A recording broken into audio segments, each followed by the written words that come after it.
Welcome to Ingredient Insiders. I'm John Magazzino. And I'm Andrea Parkins. Thanks for watching this clip of our interview with Chef Amanda Freitag. For the full episode, find us on Apple, Spotify, or wherever you listen to your podcasts. Links in the description below.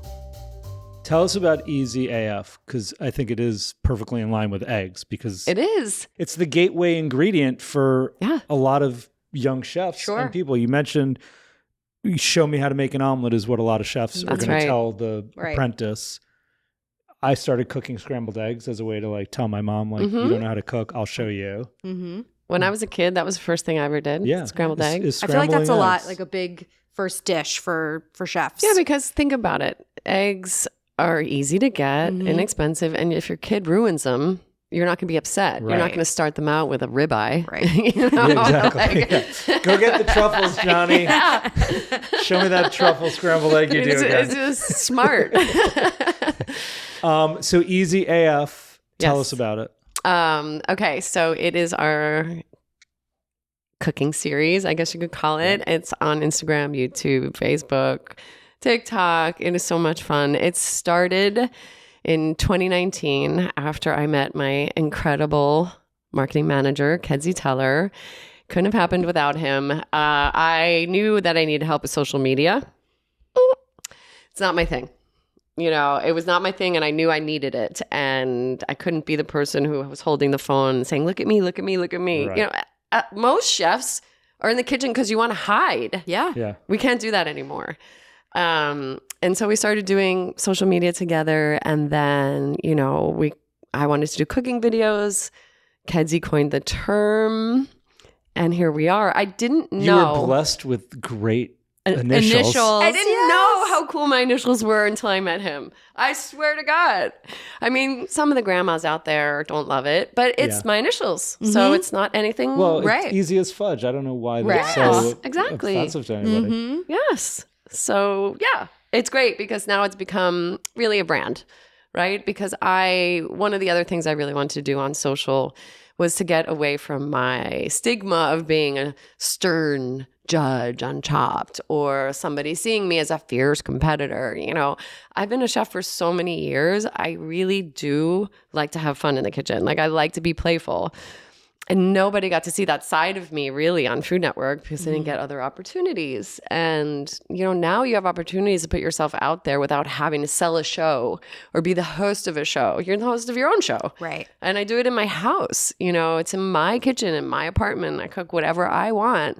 And I think, you know, during COVID, it was really important because people were cooking so much. They'd never cooked before or even made a drink before. And at first, it felt really weird to keep doing it. You know, it was so extreme and people were dying it. But we got so many comments saying, thank you. This is fun. I need it. I have never cooked and now I have to cook. So it's been really rewarding that way to teach people how to cook. I love the old stand and stir shows. Mm-hmm. You know, I miss those. Yes. Yep. And so that was kind of my way of doing my own. I feel like they've like died and I miss them. Yeah. I mean, I just watched the, I think it was on, I don't know what network, the Julia Child, the show about her life. Yes. And, like, I'm like, we need to bring that back. Like, that's how it all started. And now everything is competition. There's no more stand and stir. Yeah. Well, if any TV people are listening, they know why, because you need a reason to watch to the end. Right. You know, and for me, the reason is that dish is coming out of the oven or that turkey or that chicken or that souffle. And to me, that's the wow moment. Mm-hmm. But it's just not enough anymore. It's true. I mean, I love the whole idea of the Easy AF too, because it shows cooking in some regard is so simple, right? Yes. I mean, it's not, what does he say in Ratatouille? Anyone can cook. It's like, true. It kind of is true, but it's intimidating and you kind of take away that fear factor for people. So I'm sure you get people walking up to you saying like, yes, people my love boyfriend loves me now because I figured out how to make this dish. Yes, and I do think it's really important because I went through the process from being a culinary student, being scared of all of those chefs, because that was a scare tactic for a long time. You learn by fear. You know, if you ruin that omelet, that's it. Or if you burn that piece of bread, you're done, you know? And I just think it was the same thing with Julia. Like, she'd drop things on the floor and she'd be like, oh, that's okay. Right. You know, she cut her finger. Well, that's fine. You know, just don't get it in the food. It happens. Yeah. You know, it happens. What's the worst thing that could happen? Right. What is the worst thing? Like you're just going to throw it away and start over. Yeah. So I think that's for me, the way to get people excited about cooking. Because I like to teach too. I do a lot of hands-on cooking classes and cooking demonstrations. And I love seeing when people end up doing something that they didn't think they could do. You know, all of a sudden they've made gnocchi and they're like, oh, I could never do that. Mm-hmm. So we did a lot of virtual cooking classes also during COVID, and we did it virtually. And I personally didn't even think it would work through the screen. And it did. And we were all like, everybody was holding up their dishes and, oh my God, look what I made. So it was pretty wonderful to connect that way, you know, to connect with people. Yeah. Through food. Absolutely. Let's do a fun egg game. Ooh. Ready for the egg game? I just thought this up as we're What is that? What's the egg game? We're going to name a country. Okay. And then you name like an egg dish. Oh, that is like synonymous with that country. Okay. Who's going to say the country? I'll start. You want to start? Yeah. Oh gosh. I'm nervous. When I say China, what do you guys think of for an egg dish? I know. Fried rice. Yeah, there you go. Fried rice. All right. What about Korea? Korea, I'm going to say... So, come on. You got this.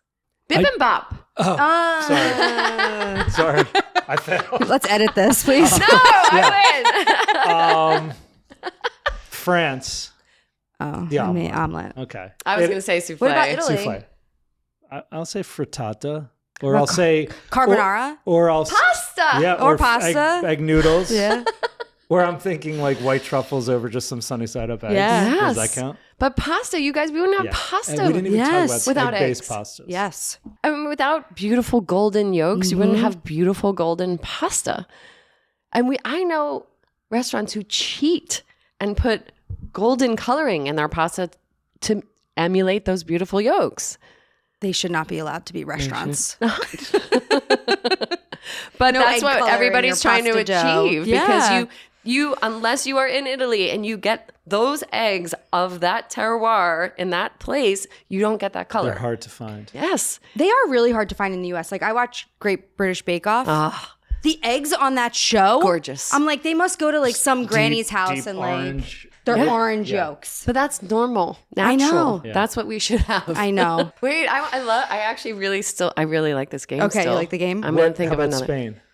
Ooh. With the potatoes. Tortilla. Tortilla. Spanish tortilla. Yeah. There you go. Mm-hmm. Yep. This could become a I whole was thinking, show. what's the other one like? Omelette. Is that French where it's like they're cooked in red wine? Oh yeah, that's eggs? definitely Is that French. Yeah. Yes. Um, France has a monopoly on okay, these how things. about Israel? Think breakfasty. Oh, shakshuka. Oh, There you shakshuka. go. Yeah, Of course. See? I'm starving right I know. now. How about I'm like, Mexico? we need lunch. Mexico.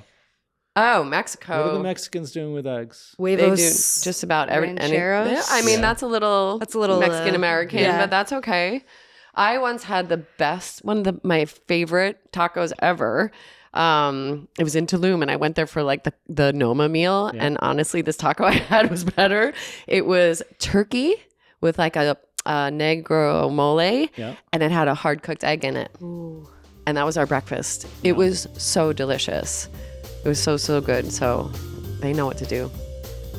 Thanks for listening to this episode of Ingredient Insiders. You can find the products we discussed on today's episode at chefswarehouse.com or your favorite specialty retailer. And don't forget to follow us on Instagram at Ingredient Insiders and Chef's Warehouse at Where Chefs Shop.